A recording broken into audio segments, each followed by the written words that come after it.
It is the oldest desert in the world, and one of the most inhospitable, the Namib. Yet it is neither desolate nor empty, and boasts an astonishing diversity of wildlife.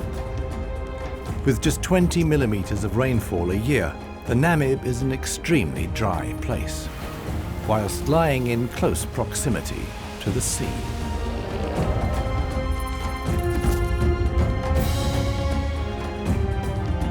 It is unique in being home to elephants.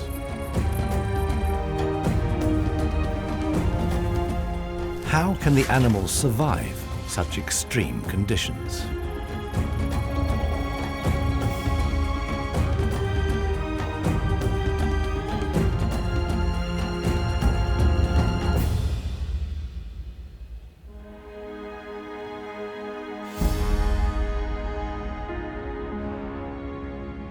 Namibia lies in southwest Africa.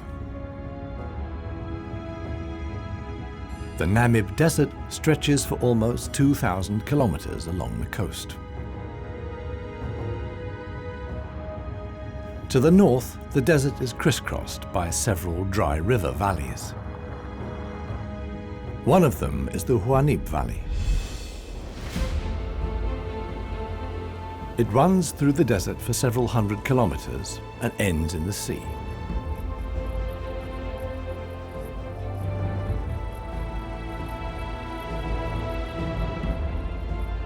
Water flows here once, at most twice a year. Only deep-rooted plants like anna trees can survive here. Dry river valleys like the Huanib are only found in the Namib Desert. Only here, within the valley, can mammals exist in the long term. It is the home of the desert elephants.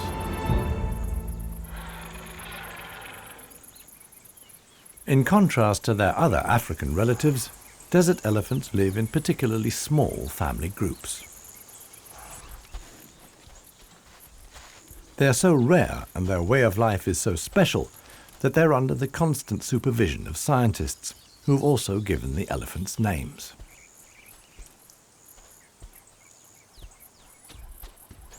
The head of this family is alpha cow Clarissa. The animals don't leave her side for a moment. Only Clarissa knows how to survive in this extreme environment.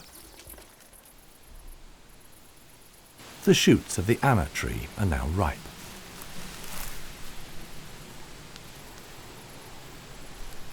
The pods contain protein-rich seeds.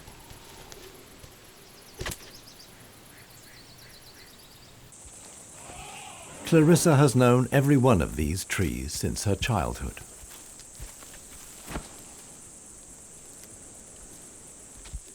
Even the youngest, Maya, tries the shoots.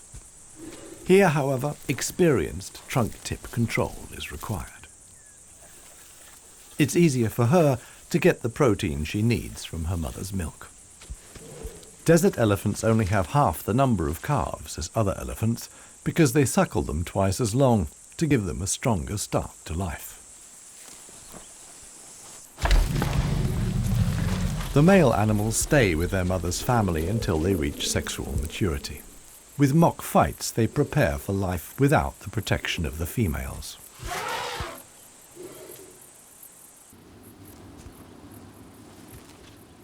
Outside the mating season, adult bull elephants are loners or travel in small groups.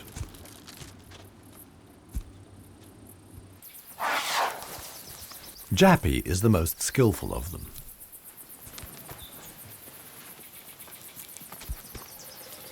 His younger brother watches enviously as Jappy brings down apparently unreachable branches from the tree.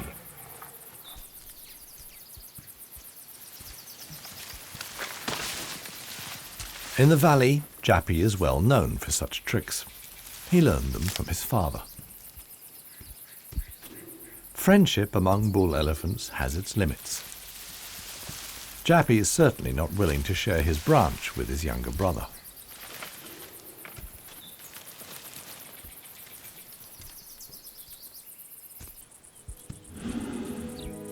Their father, One Tusk, is now nearly 60 years old. His trademark is the missing right tusk, lost long ago in a hierarchical battle. For years, he was the undisputed king of the Huanib. Now he lives in seclusion.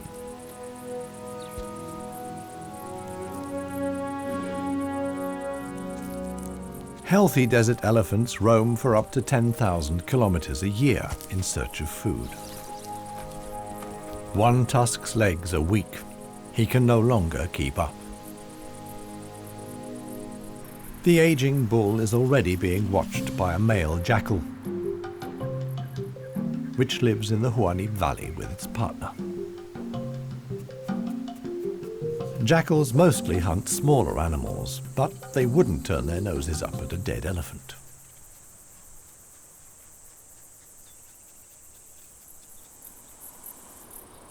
In a side valley, Clarissa has discovered a further source of food. There's a wide selection of bushes, grasses, and herbs. Desert elephants treat their food much more gently than other elephants. Instead of tearing the plants out of the ground and destroying them in the process, they carefully harvest just the shoots. In this way, the plants can continue to grow. The elephants' climbing skills far surpass those of their savanna-dwelling relatives. This too is a form of adaptation to their special habitat.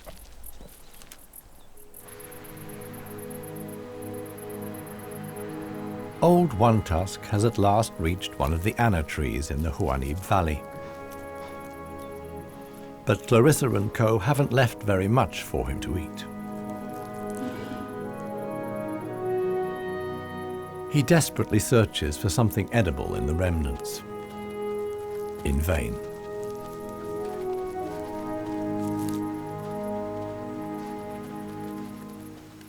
For the inhabitants of the Namib, survival is hard. They're used to going for long periods without water. Many get liquid from their food or know secret sources of water. Regardless of size, every green leaf contains a minimum of liquid worth harvesting.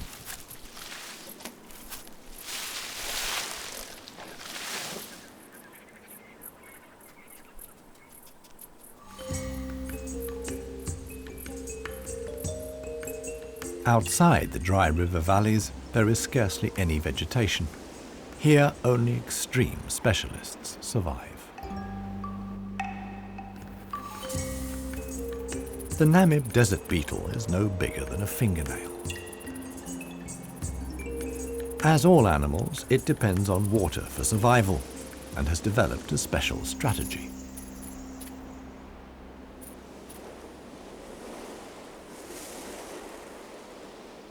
Even the tiniest traces of dampness in the air condense on its carapace.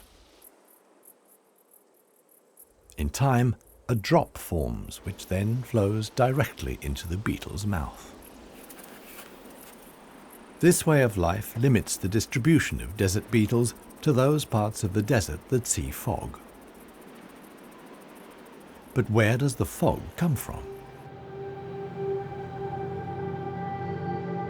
The Namib is one of the few deserts in the world that stretch to the sea. The cold Benguela current from the Antarctic cools the seawater to a temperature of 12 degrees Celsius. When the water reaches land, it evaporates in the warm desert air. But it's unable to rise because of the high air temperatures, so instead of clouds, fog is formed. Around 200 days a year, the desert is wreathed in mist, which sometimes extends hundreds of kilometers inland into the dry river valleys.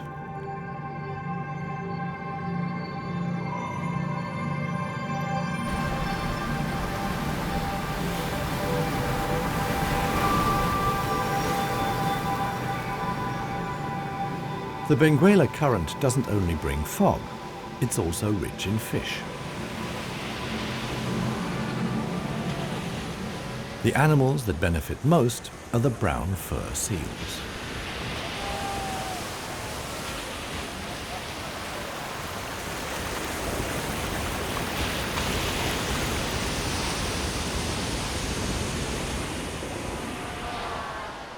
Their colonies are often home to 100,000 animals.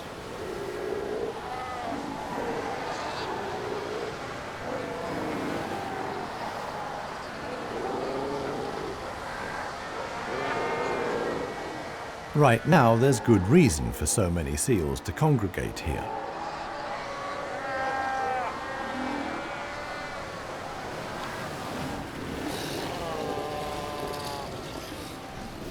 The mating season is just beginning.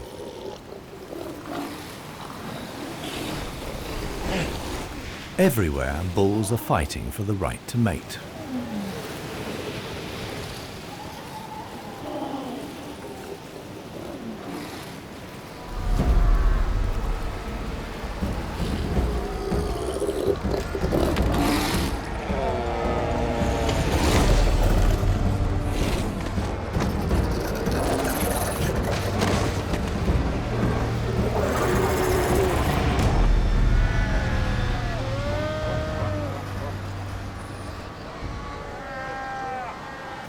The strongest conquer a whole harem and then have their flippers full.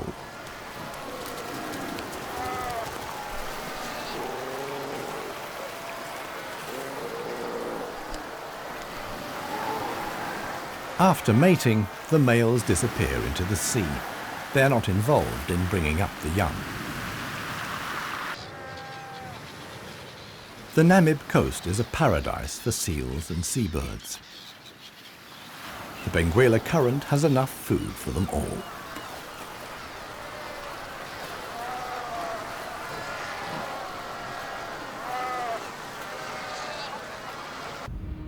From here, the fog sometimes penetrates as far as the Huanim Valley.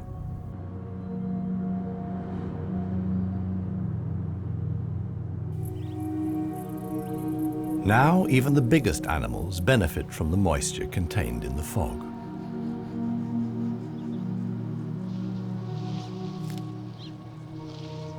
Jappy and his brother can take on a lot of liquid from the drops of dew on the plants they eat. This allows the elephants to go without water for up to 4 days at a time. The pair are still on the move together. This will soon change.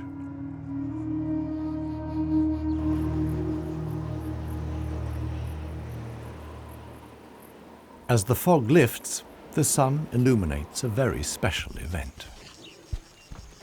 Families of elephants from other dry river valleys are on their way to the Huanim Valley. They're following the calls of their relatives, which they pick up via the soles of their feet, as via a stethoscope. Desert elephants rarely gather in this way, and then only during the mating season. More and more elephants join Clarissa's family.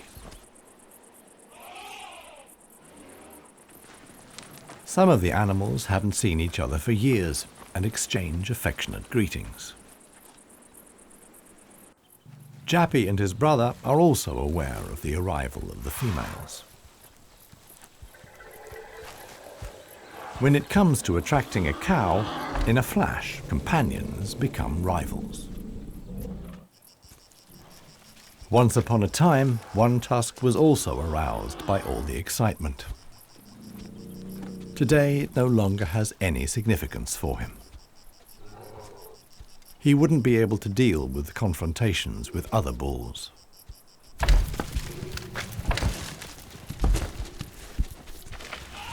His sons and grandsons, on the other hand, are very excited. For them, it's important to make the most of the female's willingness to mate and prevent others from taking advantage.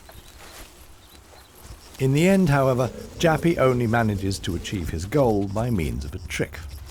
He abducts the alpha cow, Clarissa.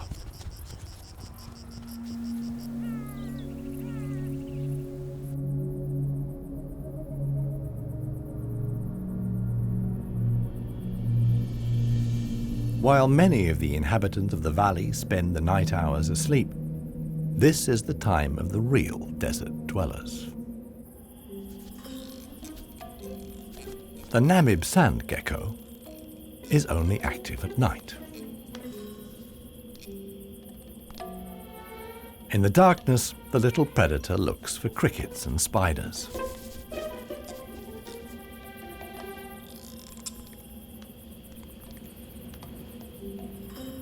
Like a frog's, its toes are webbed.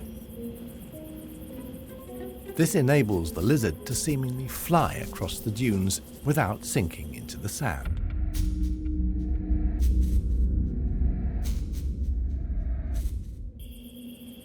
But it also needs to be on the lookout.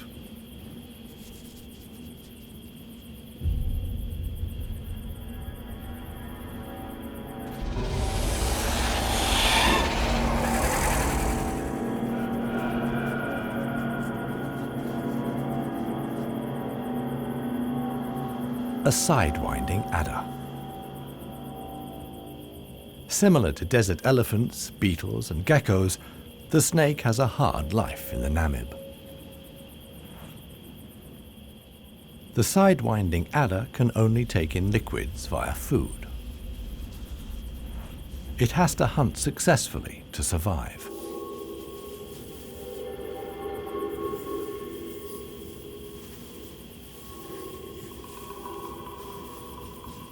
Once it finds a good spot for an ambush, it goes to ground.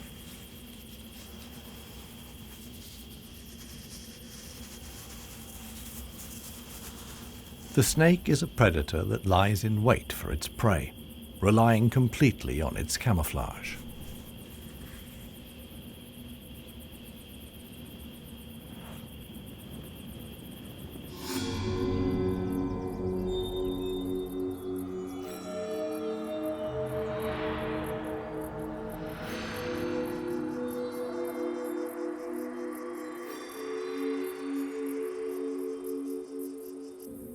For the sensitive gecko, it's time to go.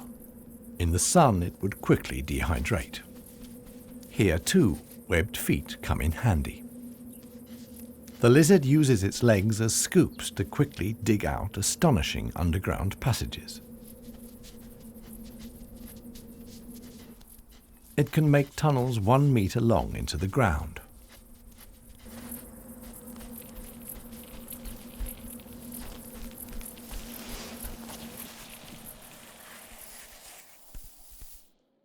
Here, it's safe. Up at ground level, another gecko isn't in quite such a hurry. With good reason. The fog is coming.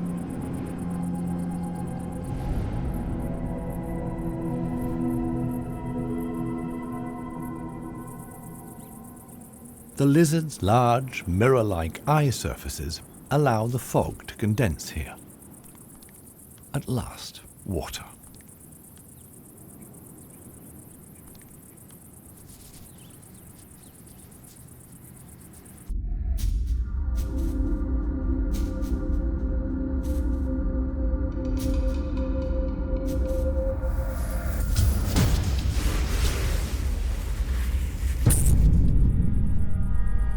The waiting paid off. This morning, the sidewinding adder can have breakfast and get some liquid into the bargain.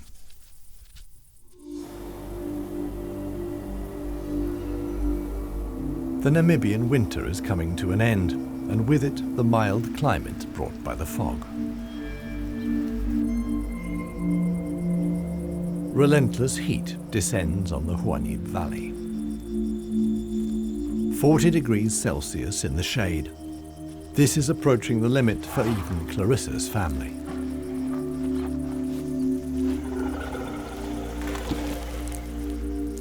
Elephants don't sweat, and so protect themselves against overheating by fanning their ears. But it seems too hot, even for that. The heat is hard to bear for all the animals, but for the youngest, the sun can be lethal. Maya is really suffering.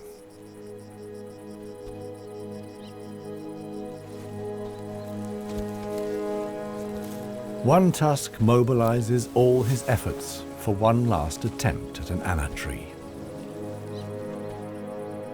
But he no longer has the strength. Exhausted, he withdraws to the shade. During his long life, his legs have carried him more than 400,000 kilometers. As with most bull elephants, the last few steps he will take alone. Despite the heat, Clarissa can't afford to take a break. She urges her family to move on. Desert elephants have to spend up to 20 hours a day eating 200 kilos of plant material.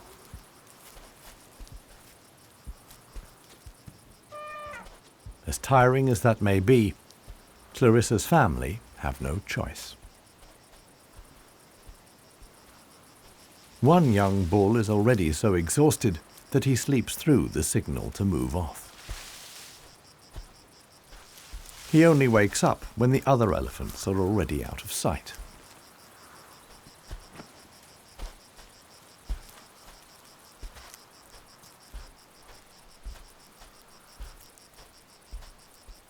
It finally dawns on him that he really is all alone.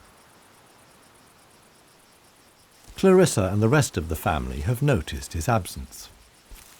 The animals try to locate each other via smell using their trunks, which are extraordinarily sensitive.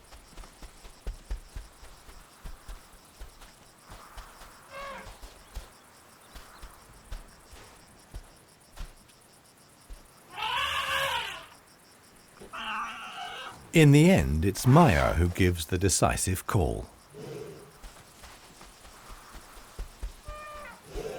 Now the straggler knows which way to go.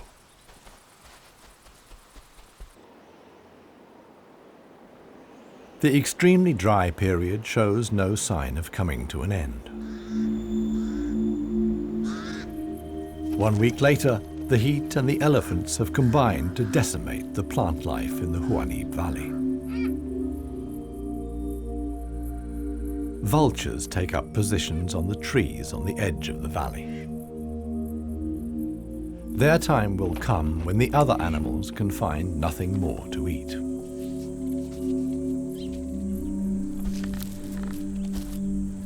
For Clarissa's family, a dead tree now becomes the sole source of food. In the desert, a tree of this size takes years to break down. And it's the elephants that turn it into food again for the other animals. They themselves only use 60% of what they eat. The rest they excrete undigested. In this way they distribute seeds, like those of the Anna tree. Some animals, like the helmeted guinea fowl, take the majority of their food from what the elephants deposit. In times of scarcity, even the Huanib Valley baboons look for something edible in the elephant's dung.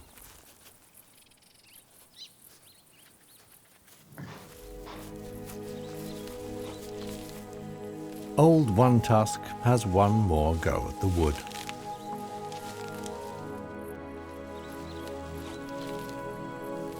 But elephant molars only grow back 6 times. One Tusk's teeth are worn out, and his attempt to eat wood the way he used to is doomed to failure. In other parts of Africa, older elephants seek out swamps where they can live for a while longer on softer leaves.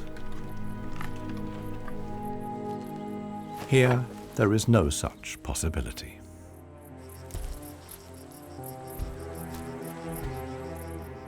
For Clarissa, too, the situation is becoming threatening. She and her family must leave the valley and seek food and water elsewhere. Other families join the trek. Only Clarissa's knowledge of hidden water sources can save them now.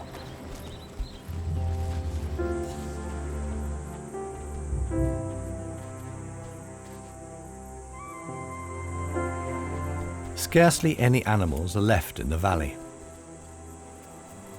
Even the jackals are leaving. In their search for food, they will move along the Huanib Valley until they reach the coast.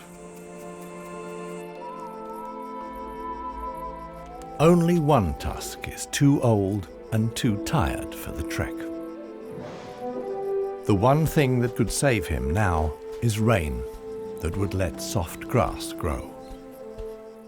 With this slim hope, he remains behind.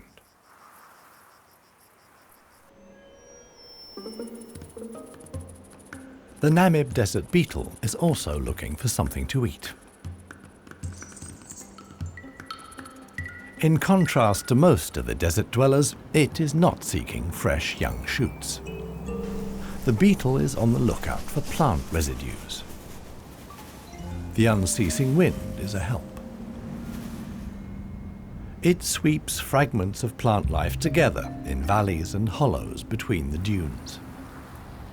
Mostly it's just a few bits of leaf. But sometimes it collects and becomes something like a herbal rubbish dump. Although the plants are completely dried out, they still contain important nutrients.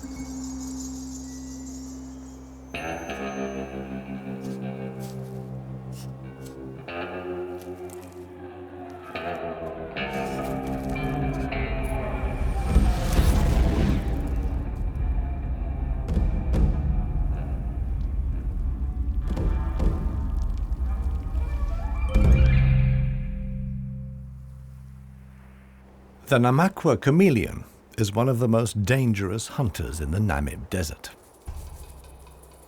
For desert beetles, at any rate.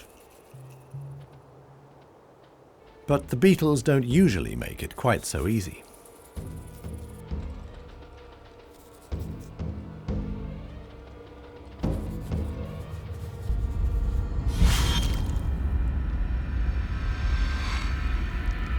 The beetles aren't only full of protein, but also provide essential liquids for the lizard.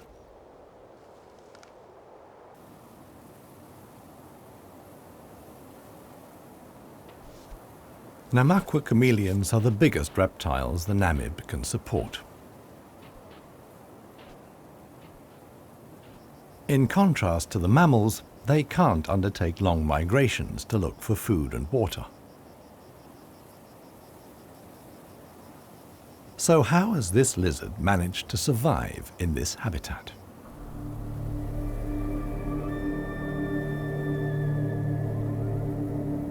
The answer can be found here, in Dead Flay.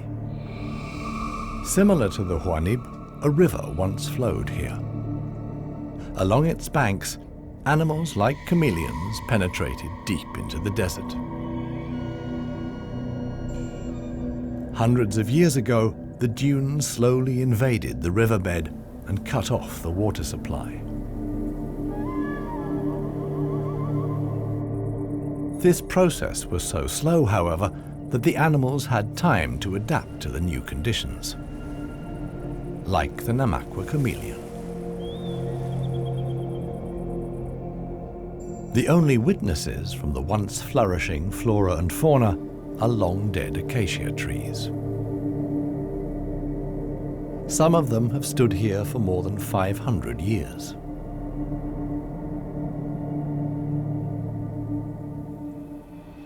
The mammals didn't need such a long period of adaptation. Their ability to migrate over long distances enabled them to conquer the desert much more quickly. The pair of jackals will soon reach the coast.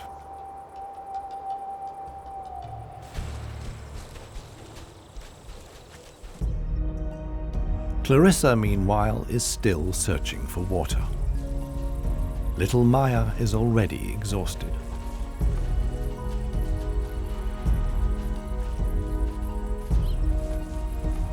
The group has to keep stopping.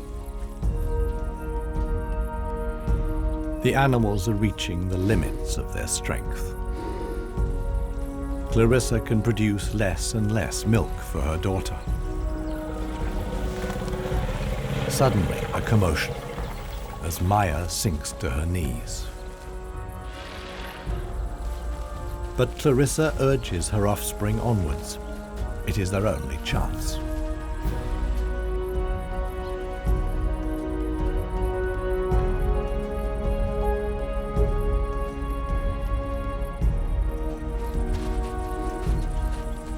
As dusk falls, they finally arrive.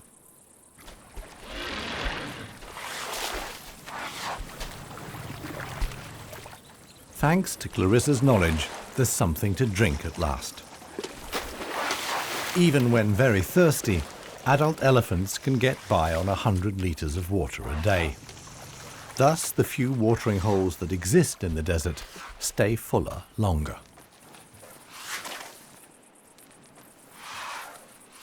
The subsequent dust bath serves to protect the elephant's skin from the relentless sun. The trek to the next source of food is long. The following morning, Clarissa will move on.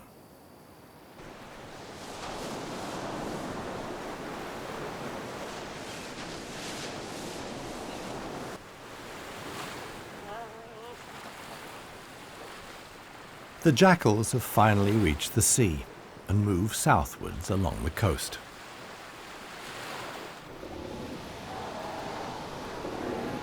The new generation of brown fur seals is just arriving.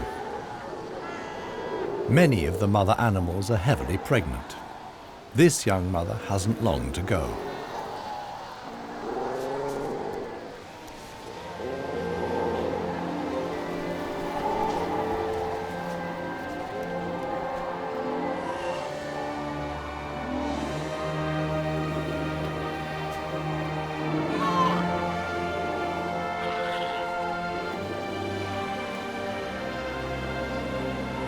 The mother at once welcomes her offspring into the world.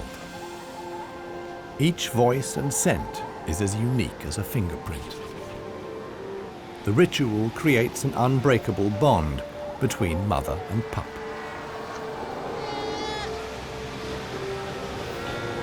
Directly after the birth, the pup has to be suckled.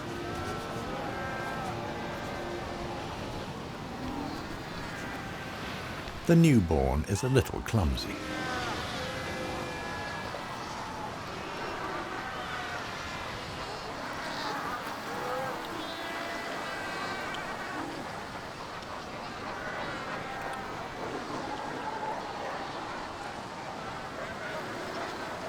The young mother is not alone. Tens of thousands of other females have also given birth.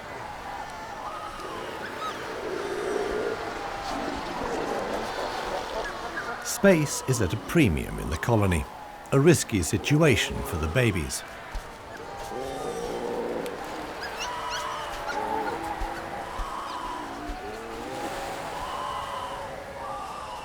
To minimize the danger, the seals organize a kindergarten. Many of the mother animals leave their newly born pups here.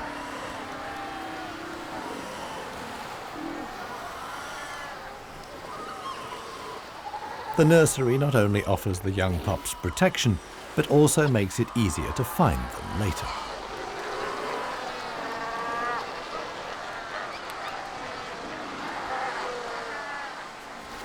The mother seals have to go out hunting every day to make sure their milk is nutritious enough for the young.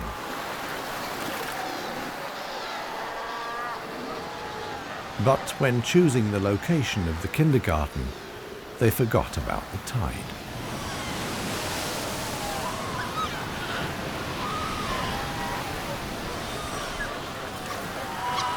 The pups fight desperately against the onslaught of the waves. The baby is washed out to sea along with the other newborn seals.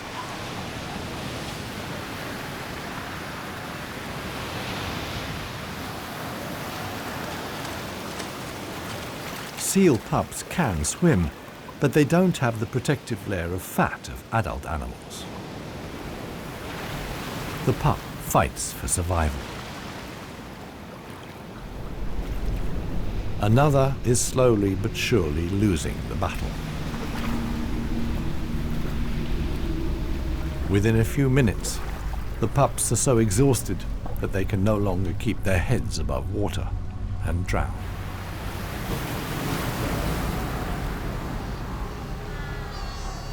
This newborn pup is still alive. With an iron will, it fights its way to the shore.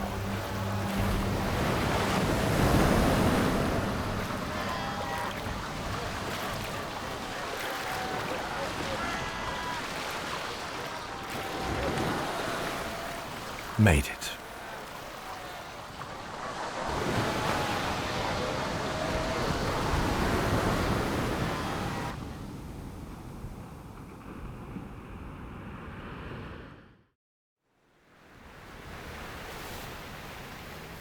The next morning reveals how great the danger posed by the sea is for the seal pups. The shore is full of little corpses, washed up by the tide.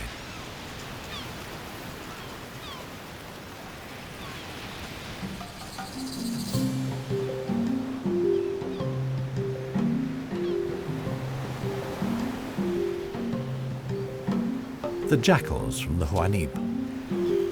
The pair have travelled hundreds of kilometres from the arid valley.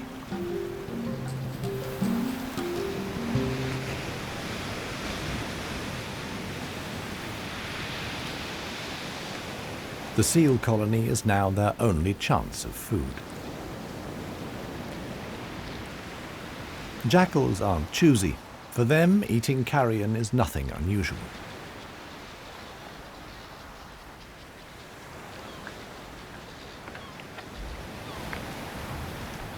They'll be spending the coming weeks at the seal colony. Only when the pups are old enough to swim enduringly, and thus the supply of food runs out, will the jackals return to the Huanib Valley.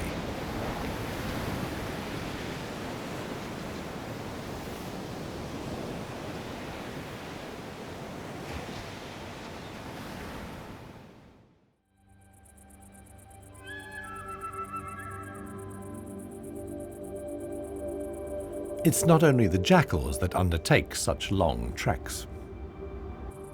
The other inhabitants of the Huanib have a long way to go.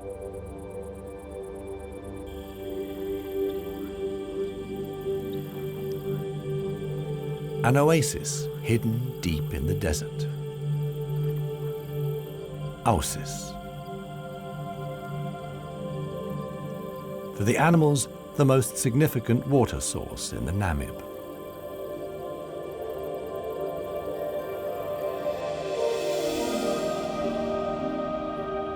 It lies like an emerald in the middle of the desert.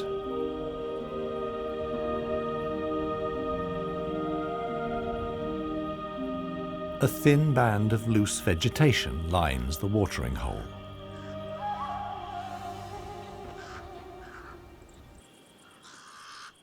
The pied crows are getting worked up about something. Visitors. Big visitors. The legendary desert lions.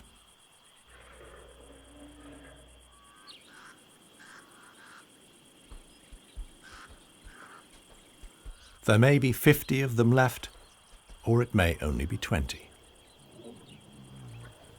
Desert lions are so unbelievably rare that scientists have fitted them with transmitter collars so that the big cats can be monitored and protected. 2 females have taken up positions in the undergrowth with their young. The experienced predators know that it's just a matter of watching and waiting. But the lions are tired. They haven't eaten for weeks. The mothers spend whole days lying in wait for the arrival of the migrating animals.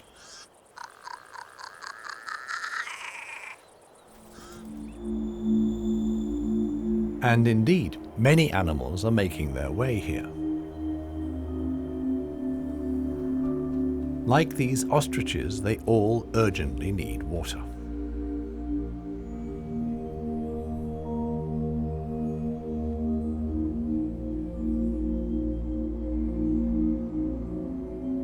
The oryx's numbers have thinned noticeably.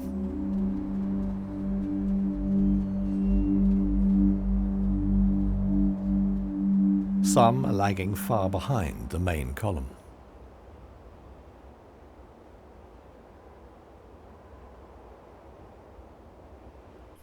After more than 10 days' trek, the first animals finally reach the source. Cautiously, they approach the steep bank. They're in danger of sinking into the soft ground.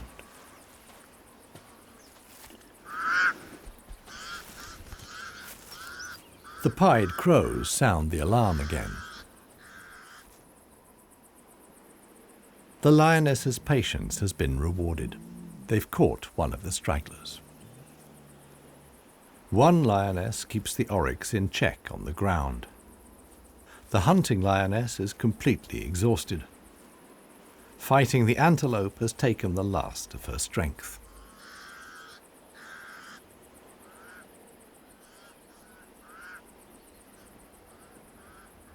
She drags herself back to the bushes to get her cubs.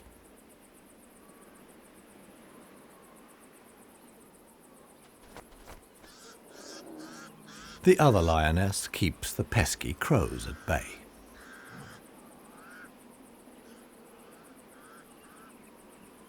Luckily for the huntress, the cubs quickly grasp the situation. They can hardly wait to get their teeth into some fresh food.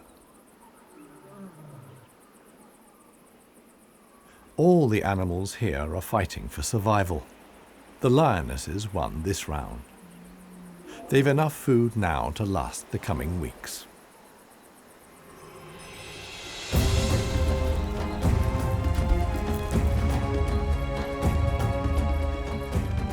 Clarissa and her family have finally reached the neighboring Dry River Valley.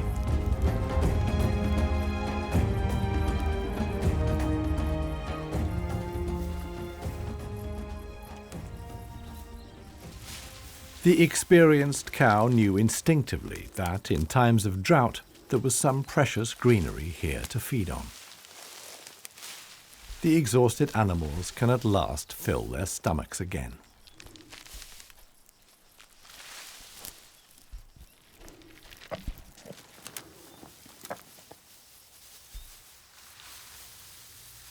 And this is how a happy, full-up baby elephant looks. Maya in paradise.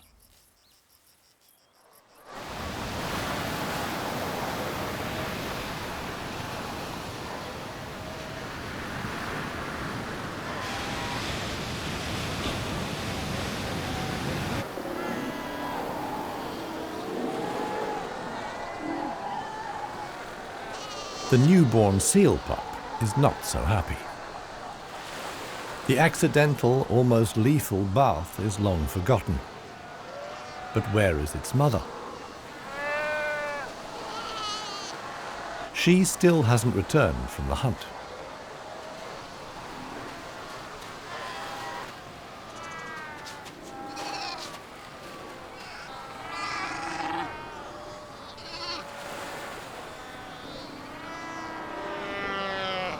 Was that the mother's voice?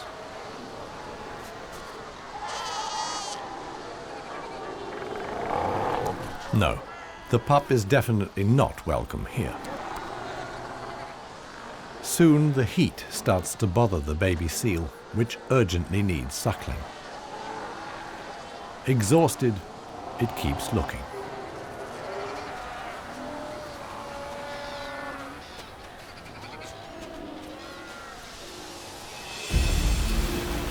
Around midday, the mother returns from the sea.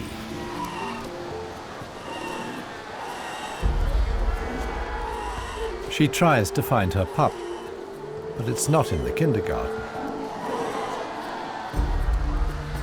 The pup is still seeking its mother, but where to look? The colony is just too big. Then the pup thinks it hears its mother calling. Is it right this time?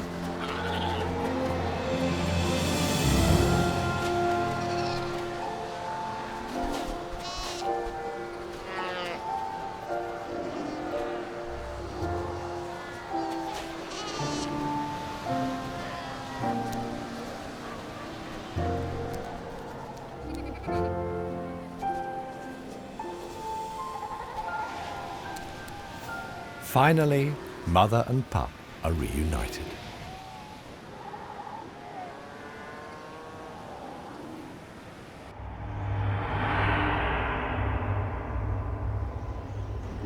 A strong wind blows in from the coast, and sandstorms form in the hinterland.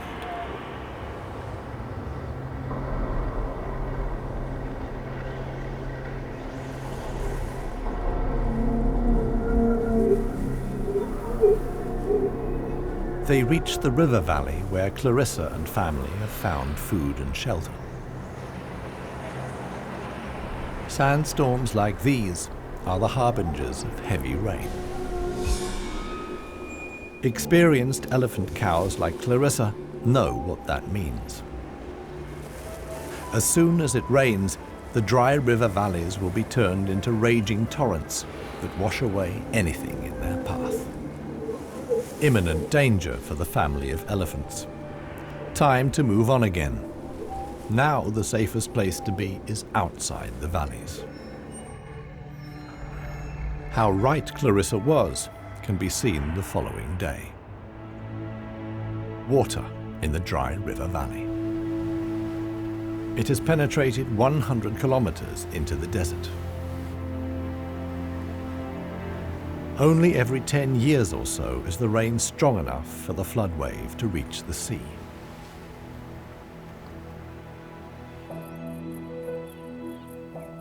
Just a few days later, the first green shoots begin the transformation of the dry river valleys.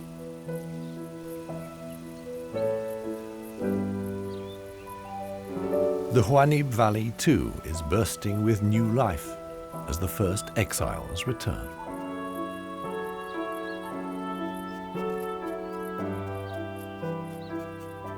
For one animal, however, the rain came too late. Old One Tusk succumbed to hunger before the first drops fell. The jackals find his body on the edge of the valley.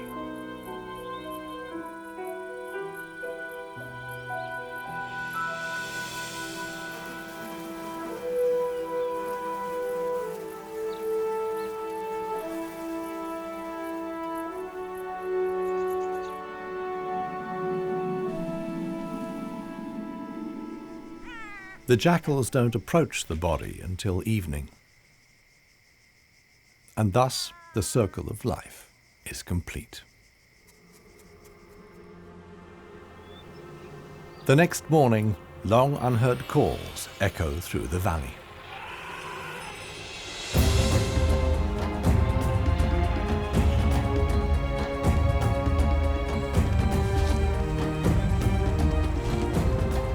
Clarissa is back. Her family survived the floods unscathed. Maya, too, is thriving. At last, the newly greened Huanib Valley comes into view.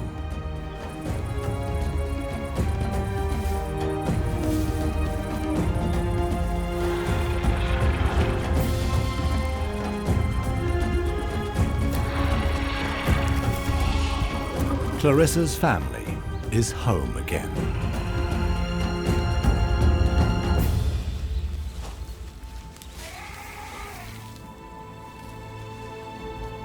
Jappy will pass on the genes of his father, One Tusk, and with them, his strength and intelligence. Clarissa is pregnant with his baby. The alpha cow will induct each new generation into the secrets of the desert elephants. This is essential for their survival. The Huanib River Valley is probably the last real wilderness in Namibia, one in which only the cleverest, most intelligent of the animal world can survive. A life of extremes in the home of the desert elephants.